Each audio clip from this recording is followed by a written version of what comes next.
पाबंदी नहीं है।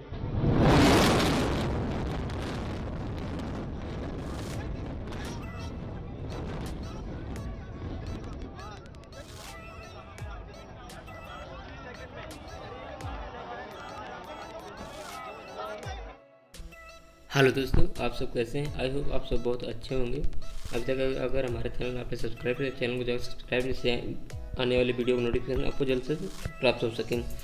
तो आज हम आपको बताते हैं नोएडा में सेक्टर 93 में स्थित एक ट्विन टावर बिल्डिंग थी जो आज पूरी तरह से गिरा दी गई है। तो उसका मेन रीज़न क्या था कि ये बिल्डिंग पहले पूर्ण रूप से अवैध थी, और दूसरा क्या हुआ कि ये जो पूर्ण रूप से अवैध थी, तो अभी इलाहाबाद से पहले आर्डर पास हुआ तो उसको सुपरटेक ने नहीं मंजूर किया।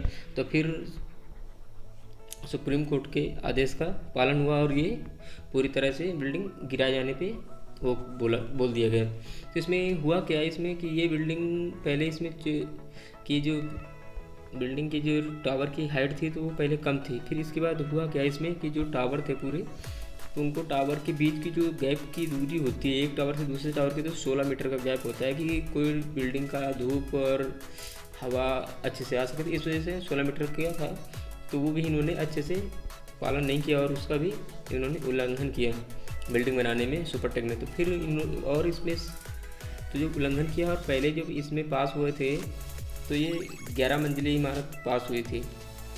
फिर इन्होंने धीरे धीरे इसको बढ़ा के 24 मंजिली कर दी। 24 मंजिल के बाद ये 40 मंजिली कर दी, मतलब 40 मंजिल की इमारत की जो हाइट थी 121 मीटर थी।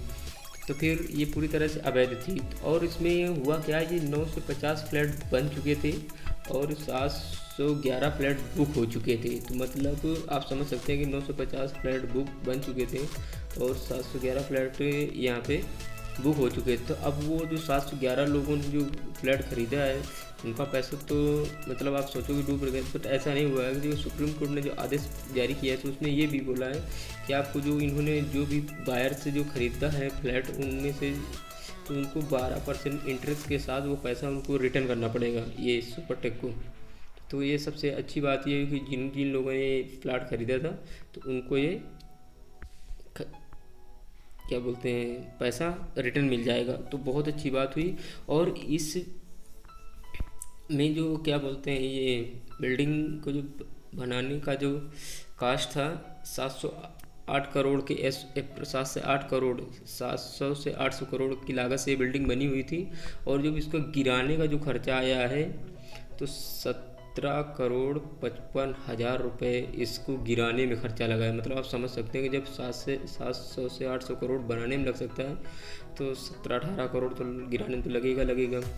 तो ये जो ये इसको गिराया है तो इसको बहुत अच्छी एक्सपर्ट टीम आकर इसको गिराया है कि ना कि साइड से कोई बिल्डिंग में हार्मफुल हो, ना बगल से कुछ हो, तो मतलब आस पास से कोई वो ना हो बिल्कुल। यानी 9 से 12 सेकंड के अंदर उसने दावा किया था, जिस एजेंसी ने इसको गिराया है तो उसने 9 से 10 उसमें बोला था कि इसको हम गिरा देंगे, और उसको पूरी तरह से इन्होंने ध्वस्त भी कर दिया।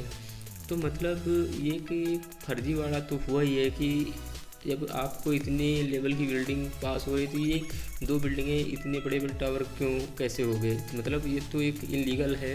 और दूसरी चीज़, ये इंडिया की सबसे हाईएस्ट ऊंचाई की इमारत थी, और ये वो थी कुतुब मीनार की हाइट से भी ऊंची इमारत थी। तो मतलब इसको पूरी तरह से गिरा दिया गया।